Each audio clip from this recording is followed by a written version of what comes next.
And to your point about amnesty, often excuses are the express way to the truth. And when we say that to executive groups, you watch their eyeballs roll and their stomach turns and people get sick in the back of their mouth. Like, we're not absolving people of accountability. We're using their excuses to get to accountability. So to your point, they don't have to say, I've made these mistakes. I didn't prioritize. I didn't manage my time. I forgot to do this thing. Now we're behind. They can say, these are the obstacles that are left.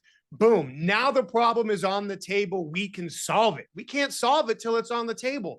So helping them save face to put the problem on the table then lets us solve us together and work our way back to accountability in a way that it will take hold, as opposed to forcing it on somebody in the first 5 seconds of a conversation.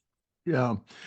The other thing I thought about as you were describing all of this is there's a popular buzzword going around in leadership speak, psychological safety.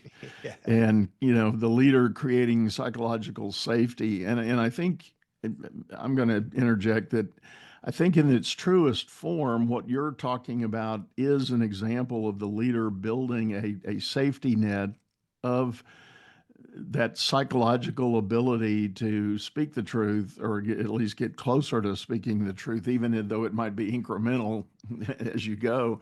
But having that, and I often point to the infamous Google study called Project Aristotle, where they asked the question, why do some of our teams perform so much better than others? And after a 2-year study, in classic Google form, they came away with that discussion. First and foremost was this notion of psychological safety on the team. People could state their position or their opinion or their idea without fear of retribution, retaliation, consequence.